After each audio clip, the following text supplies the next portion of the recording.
Hello and welcome. This is Ron Thomas, and I'm doing the 1-hour seminar on persuasive writing in the series of Critical Agenda's 1-hour bites. This is a teaser for the program I run on good writing for persuasive poetry, non-fiction and fiction writing. And it's also relevant to the tools for superb essay. Today, we're going to look at how to inspire kids to be rapt in doing persuasive writing, how to do persuasive writing properly, and how to be truly persuasive in what they do. So I'm going to take you through a few brief slides. Then we're going to get you to do some exercises. So you will need the exercises towards superb persuasive essay, the sheet of paper that is provided to you in the notes with this course. And you will also need a pen, because we're going to pause briefly for 3 or 4 minutes here and there whilst you do the exercise, because the best learning is the learning by doing.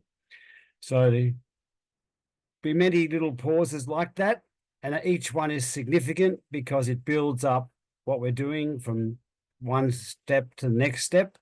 And we would like you to please follow and use that time wisely, because you'll need it in the next step. Okay, I want to share with you now a video, a PowerPoint, and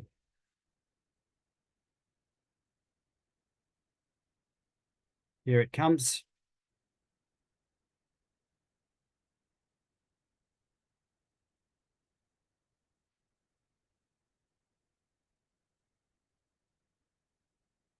Okay.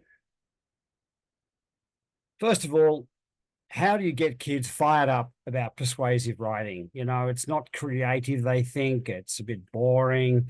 So here are a few little exercises to get kids into into persuasive writing. First of all, if you want them to get a breadth of writing where you're not actually going to start writing and run out of ideas halfway down the page, here is a great little game to play. And if we had a live audience, we would get you in a circle and we would play yes, but. So this is how it works. Person A makes an assertion. For example, privacy is out of date. The second person, B, says, yes, but privacy is a human right and should be protected. And then person C might say, but there is lots to be gained from having our privacy not so protected, and so on and so forth. As we go around the circle, every person comes up with a contradiction to the person before. And after you go around the circle, and especially in a class of 20 kids, you end up with 20 different arguments. And if you keep on going, it gets harder and harder to come up with something new, but you do drive the breadth of the arguments that you're going to come up with. So what I do as a teacher is I stand by the whiteboard and I put the 4 arguments down one column and the against arguments down the other column. And then I start to circle in different colors the ones that belong in the same kind of category.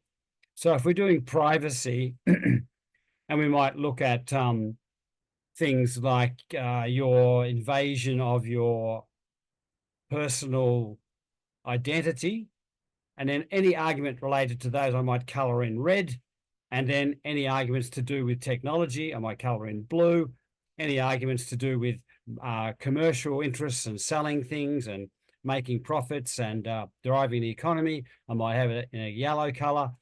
And then what you end up with on the blackboard is a very comprehensive analysis of the topic.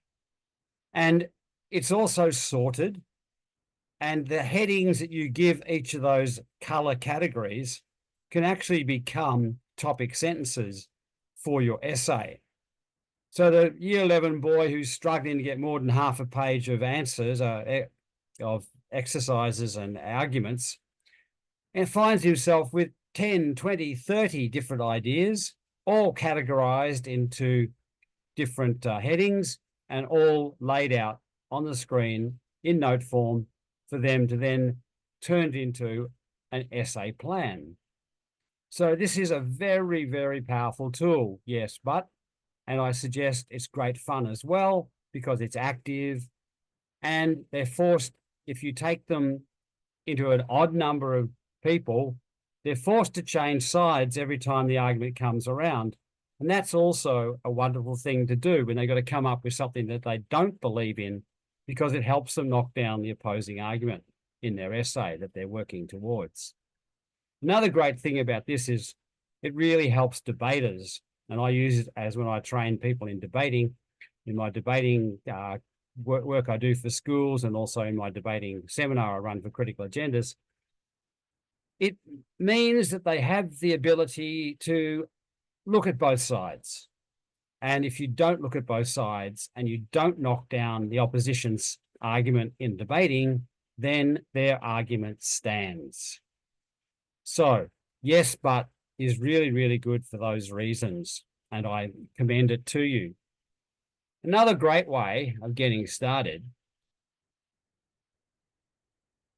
is to play Convince Me. Now, if we were live again, I would select one of the topics down below, and I would say global warming is a beat up. And all the conservationists in the room would fire up and chuck back at me, no, it's not, it's real, this is happening, this is happening, this is happening, so forth and so on. And I would do my best to try and bat back what they're saying. Likewise, if you went into a girls' school and said, sorry, girls, you're not equal to men, the girls would get really, really fired up, and they would start throwing arguments at you, and it would be very hard for me to bat them back. Again, a political one, X party is incapable of running Australia, would fire up whoever supports whichever party.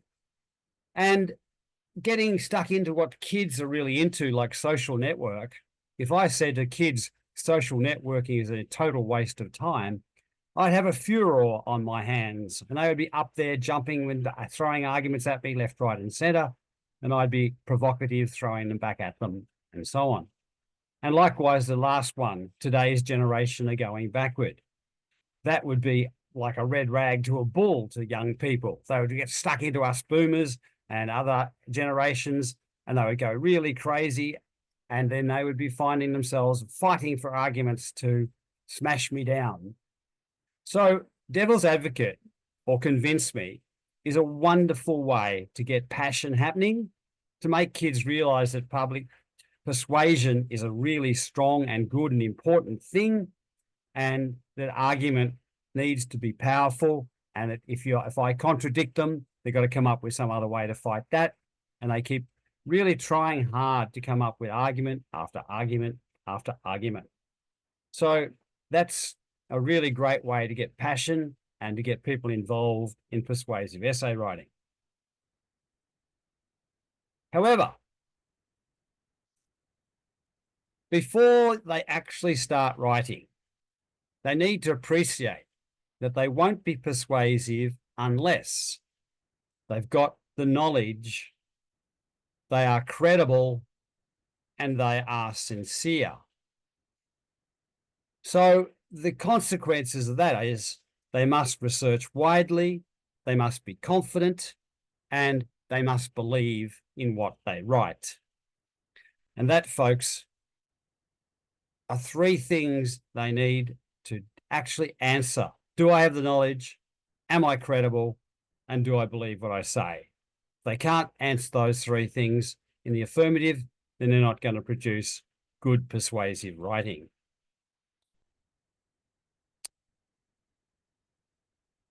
Now, another thing that they really need to do is they need to be very clear about what their persuasive purpose is. So what we're going to do now is we're going to look at what that could be. Are you trying to get people to take action? In other words, read this essay and run out to the barricades and fight.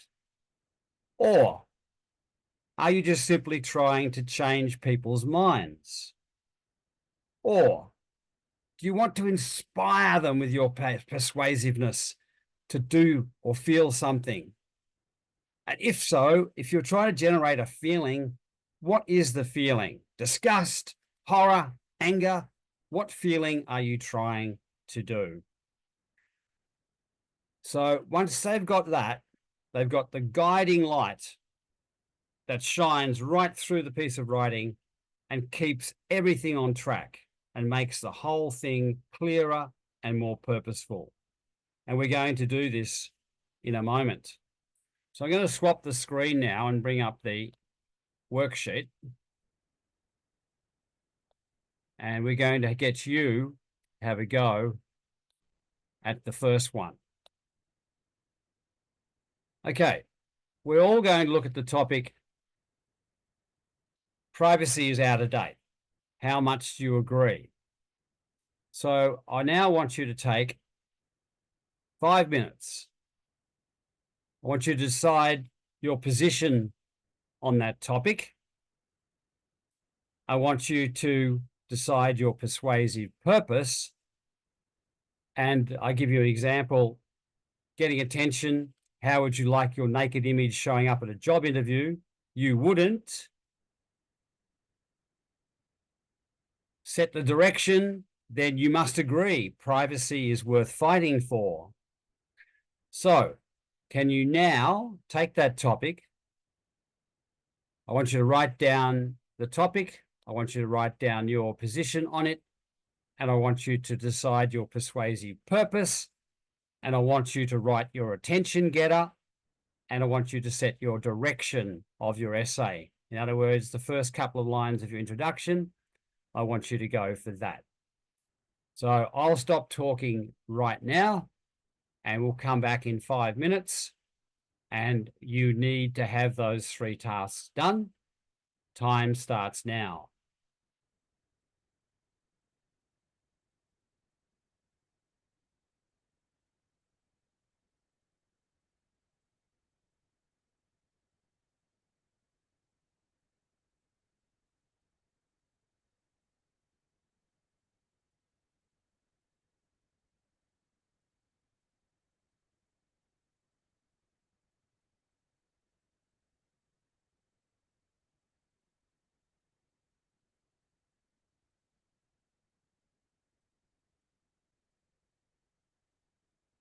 And if you have time, write it for a different persuasive purpose. So you've got a comparison between A and B, say.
Two more minutes. If you finish that, try the second way.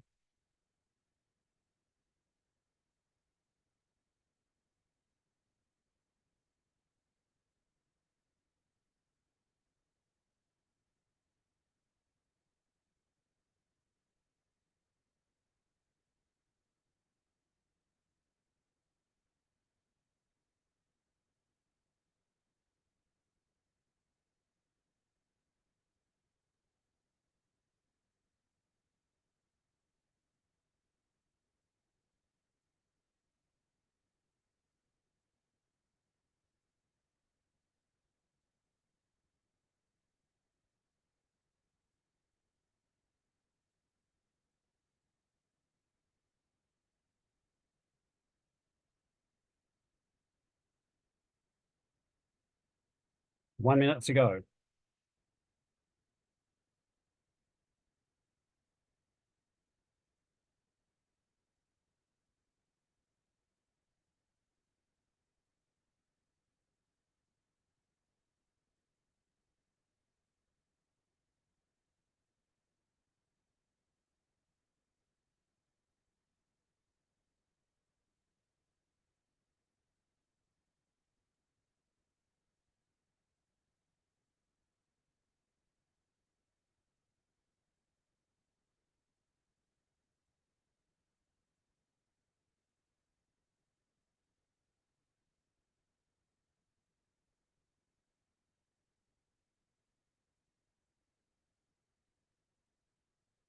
Okay, time is up.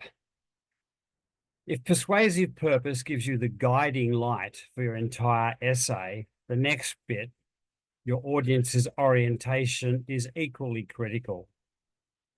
Students need to think, am I writing for an audience on my side? If that's the case, you'll be just reinforcing. If you're writing for an audience that's neutral or apathetic, then it's entirely different. Your challenge is to show the issue really affects them.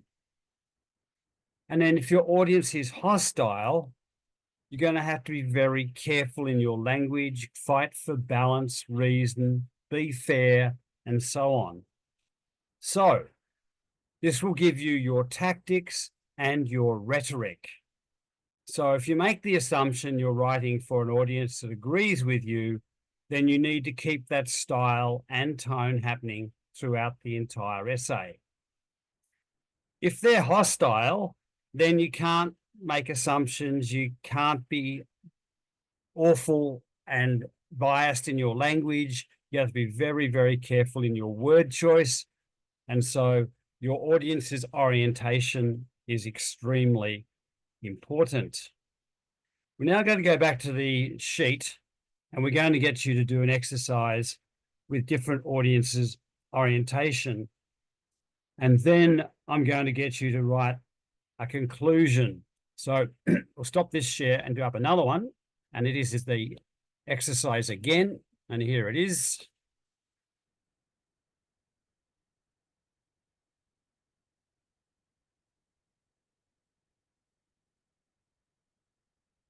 Audience orientation.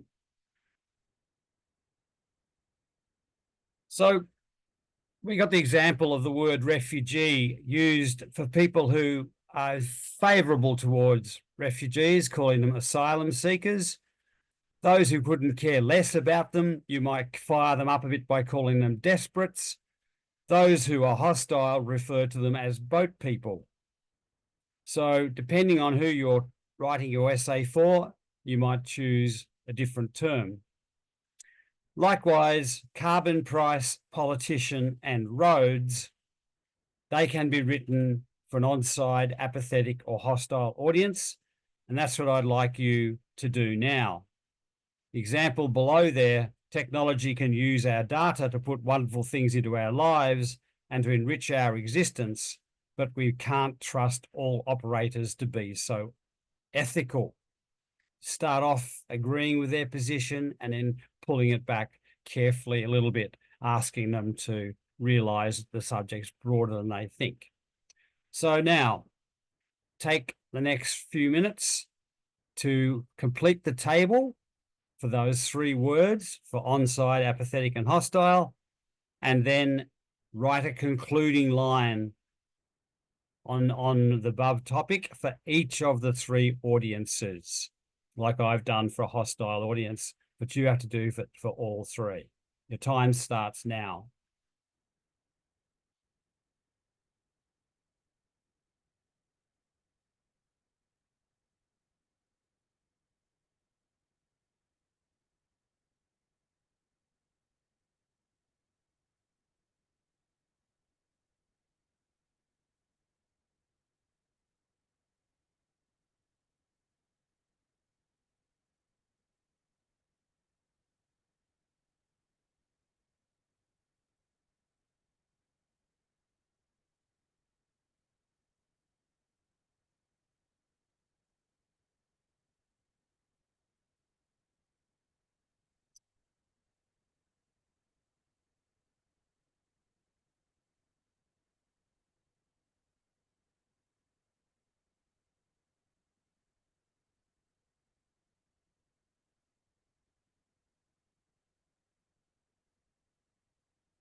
Should have finished the table by now.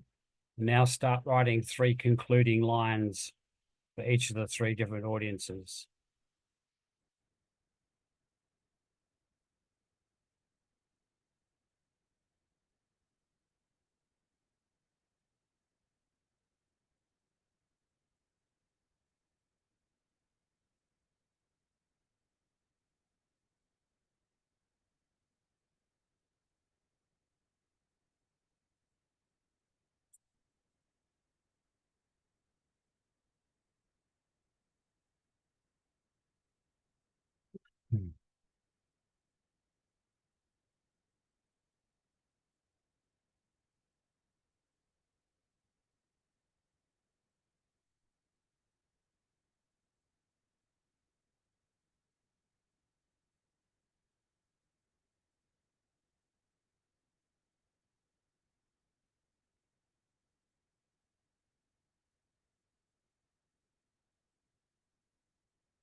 Okay, 1 minute to go.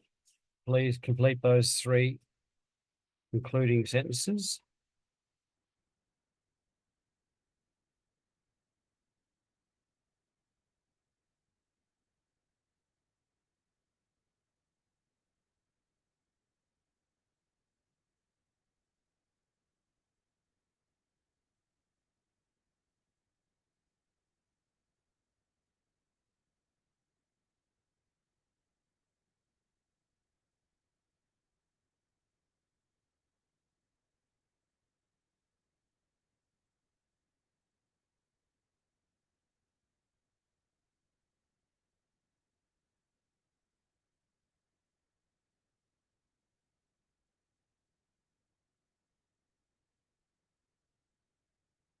Okay, we're now going to move on to a very critical step, which is the science behind what is persuasive.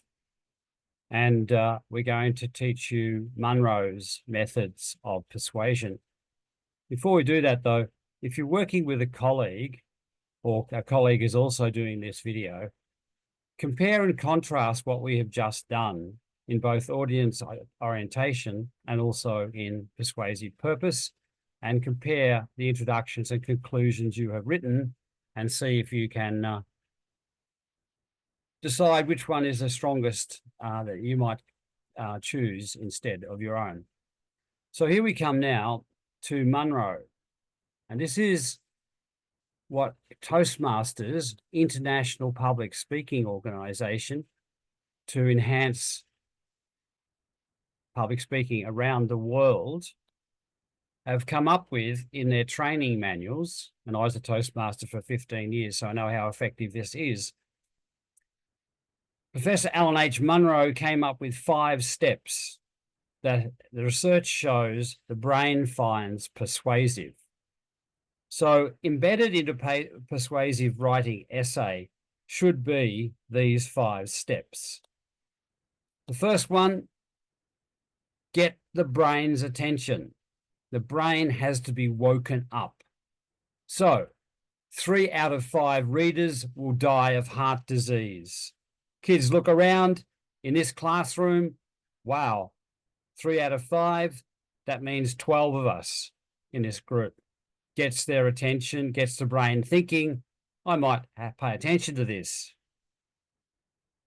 The second thing a brain really wants to know is there a need to do anything? So it needs to build, you need to build a solid logical foundation that the issue is important. Here's the example. Without immediate action on climate change, the cost will escalate enormously. The brain goes, yeah, why waste money? Let's do something. Then the third step is satisfying that need. If you've made the brain think there's a need to do something, well, you've got to come up with a solution. And that also means you have to come up with objections to the solution. So that's where the yes, but comes in, where the debating comes in. If you don't knock it down, then it stands. You have to address the opposing arguments. The satisfaction of the need takes the body of the essay. The other ones are smaller. And this is the one I particularly like, visualization. Draw a picture of future conditions after your solution is adopted, intensifying audience commitment to your position. So if we take our essay topic, privacy is out of date, and if you can describe for me what it feels like, looks like, and is like to live in a world with no privacy and make that good, then I'm going to be taken in a lot more. If, however, you are writing an essay opposed to the destruction of privacy and you paint a picture of anything you say, anything you do, anything that other people see cannot in any circumstances be used against you in public, then you create a very strong feeling that what you're arguing for is right. Visualization is kind of the penultimate paragraph, and it's also very important because it's creative and adds that extra dimension. The penultimate paragraph before the conclusion sets the picture in the people's minds of how this would work. And then finally, the fifth step, you must ask for agreement and commitment to be gained and harnessed into change. And so depending on your persuasive purpose, you'll have 5 possible ways of calling for action. And that's the very, very last line of your essay. And like speeches, essays have to be powerful.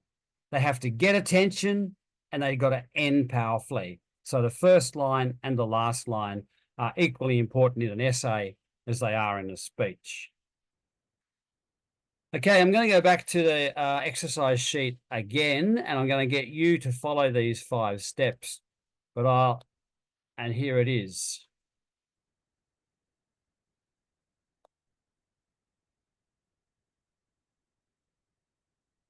Okay.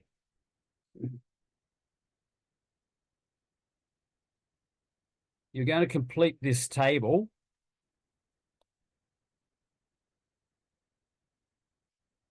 Now, you have decided your position on this topic, so you know what you're going to argue for. You've already done an attempted attention getter. If you're happy with it, just put it in there. Now, why is it, if you're opposed to privacy being out of date, you would think that, privacy is, why is it necessary to protect privacy? What is the need? You need to write no more than a paragraph establishing the need for action to protect privacy. If you are writing that privacy doesn't matter, then what is the need to do nothing, or what should we do to create a situation that's fine for privacy not mattering? So 1 sentence for the first one, no more than a paragraph for the second one. And then a third one is really interesting. I'd like you to really try and come up with the world without privacy, if that's what you want, and the world with total privacy protection, if that's what you want, or if you're somewhere in between, what's that world look like? And then finally, there's the action. What action, final sentence would you have to convince people of your position? Okay, off we go. We're going to give you 10 minutes on this, and then we're going to come back And then we're going to move on to persuasive structures and other wonderful persuasive devices. So time starts now. About 2 minutes on the attention getter, about 3 on your need, but at least 5 on the visualization and 2 minutes on the action. Off you go.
Okay, you should have been finished your attention getter and also you nearly finished the need.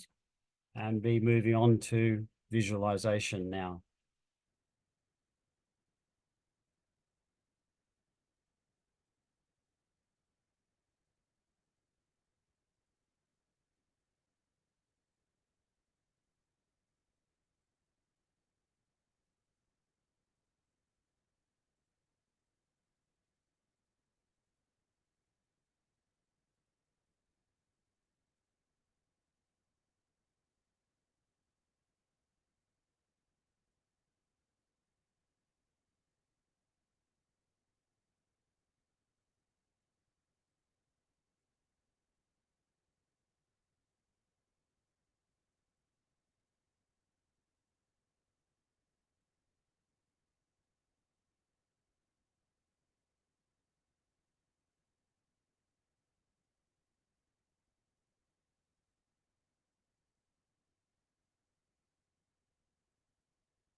Okay, 2 minutes to finish that off. Should be working on your visualization now and be nearly finished that.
Okay, 1 minute to go. Could you please now work on your action, your final statement? Given your persuasive purpose, what kind of an action statement is it going to be?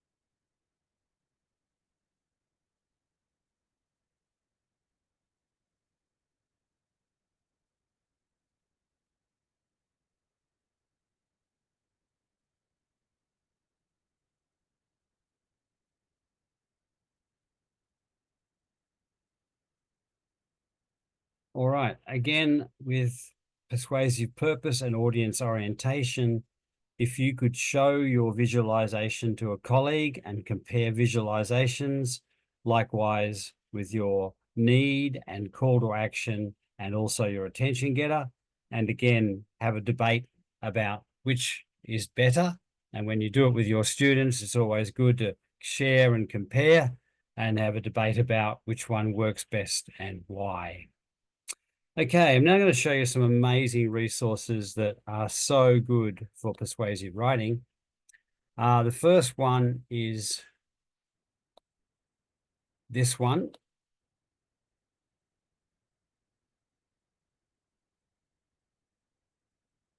It's very rare for a student to ask themselves, what structure should I use for my essay? It's usually argument 1, argument 2, argument 3, and so forth. But the world can be approached in a number of different ways, and so can persuasive writing. You can divide the world up into different issue divisions. So if you get a topic like WikiLeaks, boon or bane, good or bad, we could look at the social implications of WikiLeaks, the political implications. There doesn't seem to be any environmental ones. Economic implications, I don't think there are many. Certainly cultural, whether you're an open society or a closed society. Spiritual doesn't really come into it. And certainly technological issues like hacking and so forth are involved. So if a student has access to these issue divisions, they might like to say, well, okay, I will choose social, political, economic, and technological as my 4 areas, and they might become my 4 topic sentences, and then I will collect my arguments up into those 4 discrete areas. Again, very helpful in debating. Speaker 1 takes social and political, speaker 2 takes economic and technological. And that means that discrete arguments are kept in each paragraph and no bleeding takes place between the categories. However, you might get an essay like abortion, which has certainly got stakeholders.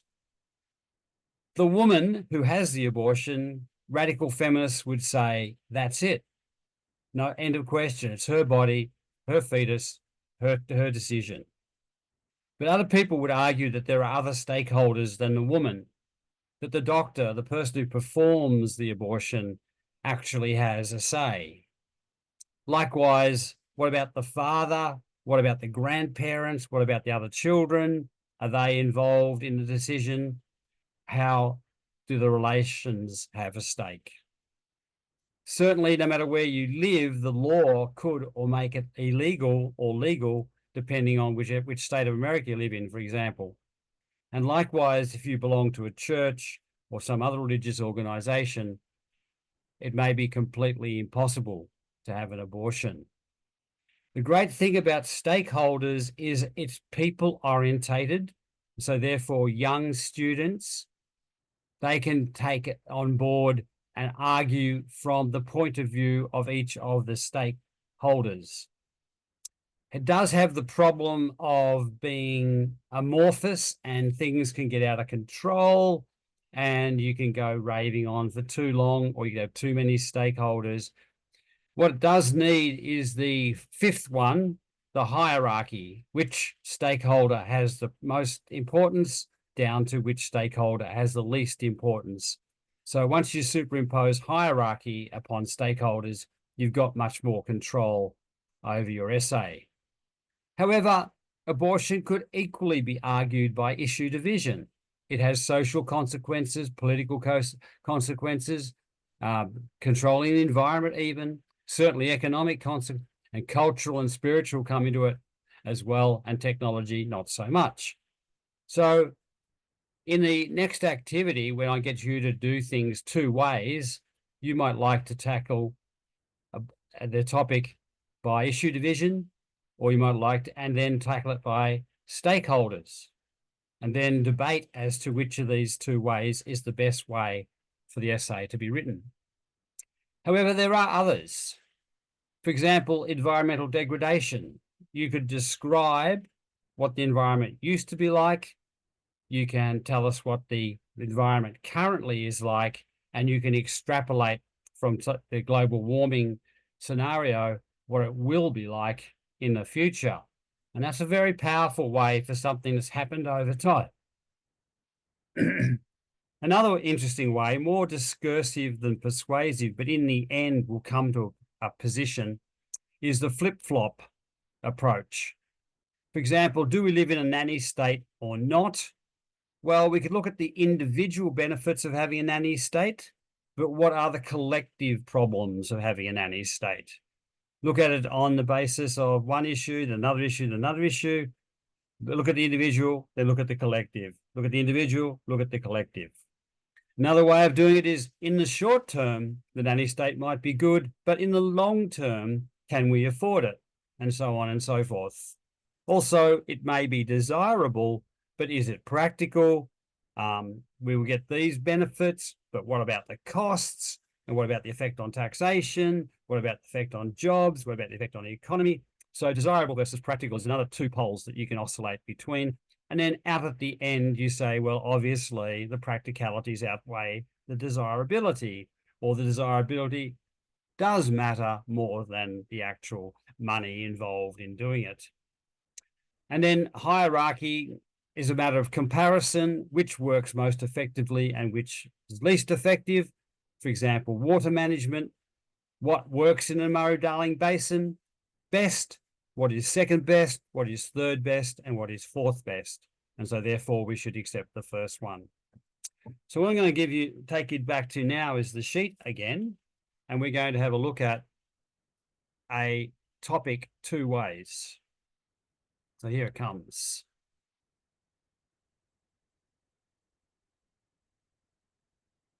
Going down.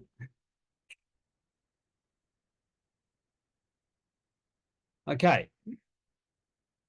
For your privacy topic, or if you're getting sick of the privacy topic, choose one of the ones we had on the other slide, and I'll put the slide back up again for you when we've gone through this sheet.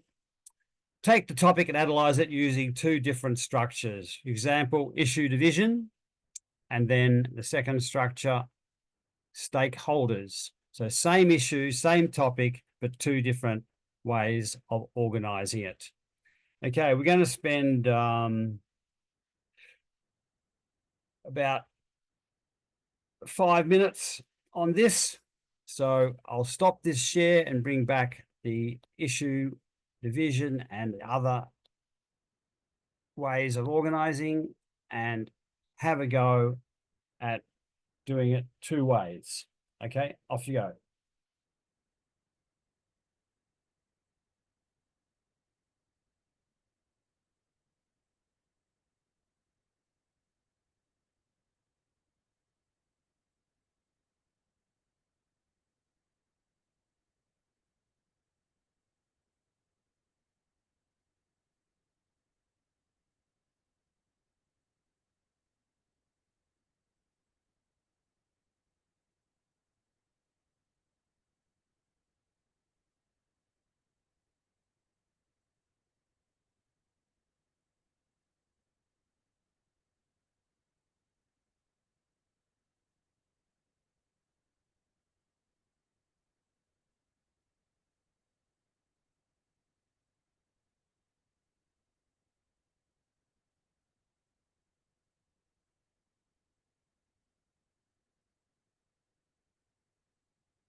Okay, you should have done an outline for issue division by about now. And now change your brain around and have a crack at it from the idea of stakeholders.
Okay, 1 minute to go. If you've got time, and then look at your notes on both ways of organizing this topic and think about which do you think would be the most powerful way to write a persuasive essay, the issue division or by stakeholder?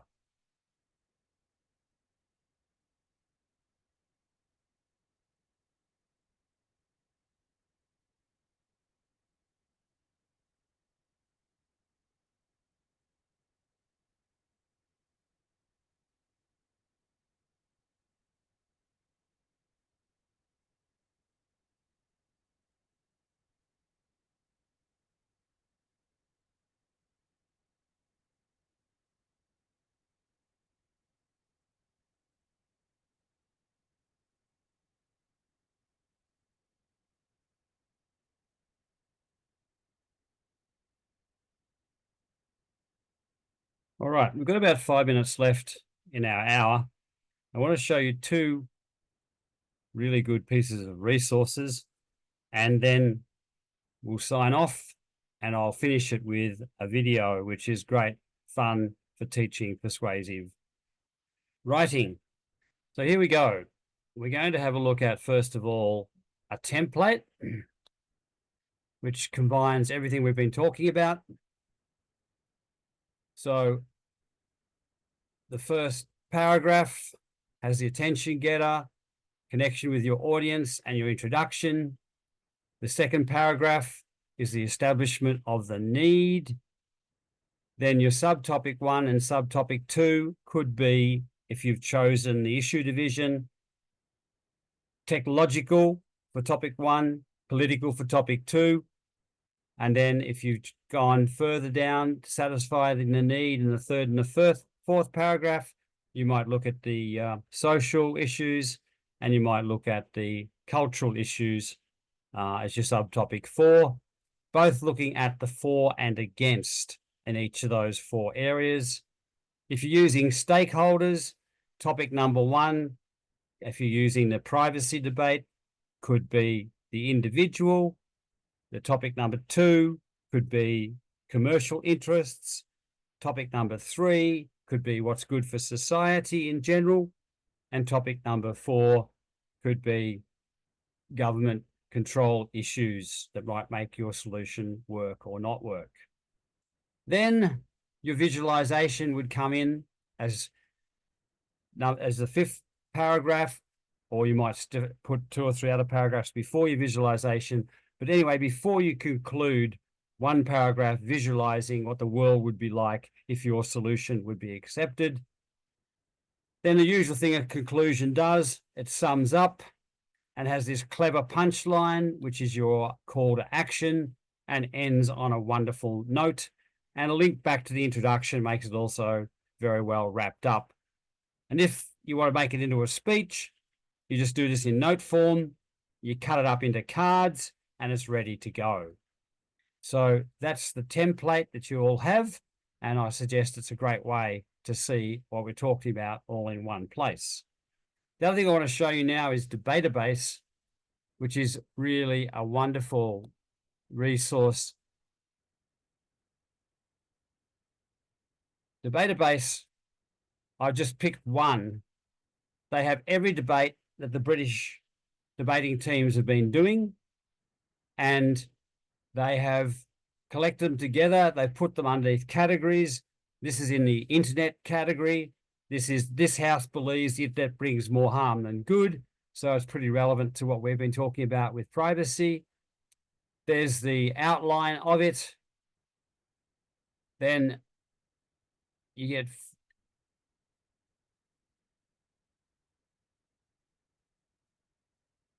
to see the arguments for, the arguments against, and then you look up each one of the arguments for, and it gives you what the first speaker would have said, and then you look up the rebuttal, the second speaker, what they would have said, and then the second speaker affirmative, what their reply would be and what their next argument would be, and then back to the second speaker negative, and then the third speaker positive and the third speaker. And it really is, if you don't want your kids to do the research, but just simply work out what the arguments are, then they can use this very effectively. So Database, go to idebate.net and you will have a wonderful resource. Okay, our time is up. I'll leave you with this video. It goes for 4.5 minutes. It's Chase's War on Everything, and the topic is overstatement. And please try these little exercises with your classes and compare what you've done with your colleagues, and then you will get the most persuasive writing you have ever got. And I've been Ron Thomas, and this has been your Critical Agenda's 1-hour webinar. Thank you very much for your participation. I hope we get a lot out of it and have some fun as we watch the video. Goodbye. Okay, let's check out the Current Affairs Tellyboard, shall we? Where we find out that tonight has run 36 stories this year about bureaucracy gone mad to ACA's 35. But they're falling behind on celebrity puff pieces, 18 reports to 32. Although they have maintained a slim lead in the greedy councils category, 14 to 13. So well done on that. Now, when, of course, we say greedy councils, we're talking about just one thing, parking officers. I don't know about you, Chaz. I can't tell whether Today Tonight thinks parkies are good or bad. Australia's parking vultures see how they methodically herd innocent motorists into their ambush zone. Then once you leave your car, they take it and hold you to ransom. And that brings us nicely to today's lesson, overstatement. See if you can spot the hyperbole in these graphs. Coming up, whinging neighbours, how they're never happy and they never, ever let up. Much of mainland Australia is getting doped to the eyeballs. More and more Aussie mums are racing straight to the operating table. More and more parents are using their children to shoplift on their behalf. Australians are literally becoming allergic to living. Sorry, Andrew, it's all the living I've been doing lately, mate. One way, of course, to whip up drama is to compare your situation to the worst moments in human history, like this woman complaining about her local council's zoning decisions. It's like living in communist Russia here, you know. I said it's like living in Idi Amin's Africa. This poor woman dealing with the slaughter of millions of innocents every time a council makes a zoning decision.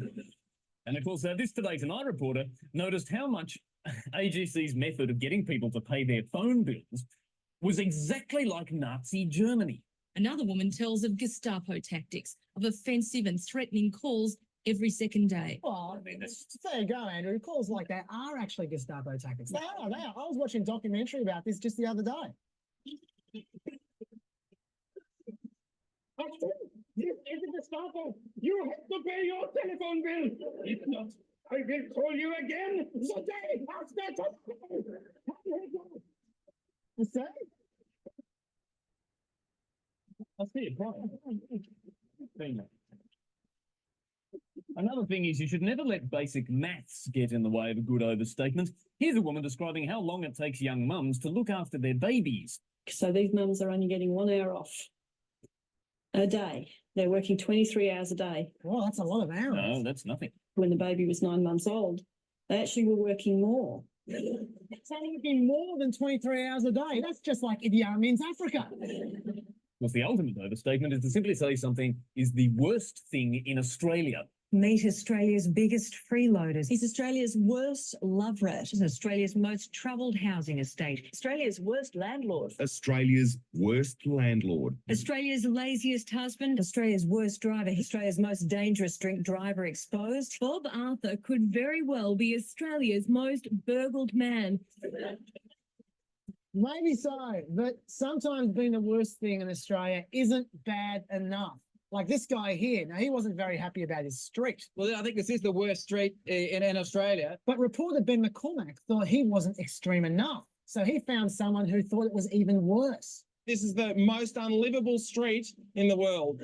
The most unlivable street in the world. Funny that, because we actually looked up Francis Street, Yarraville, in the Guinness Book of Records, and amazingly it wasn't there. So we thought that was a problem that had to be rectified at once. Hi there. I've just been watching a current affair, and apparently Francis Street, Yarraville, is the most unlivable street in the world. But I actually looked in the book of records, and it's not there at the moment. Okay, it'd be hard for us to define what unlivable is. Well, maybe you can define it by this way. Because I talked to this guy with glasses, and he said that it's like having a 747 going through your lounge room sometimes. Yeah, So you reckon we've got a record there? you might be, yeah. Might be. Why wouldn't we do it? You don't trust Ben McCormack and Tracy Grimshaw and the guy with the glasses? Okay, we'll have a look into it.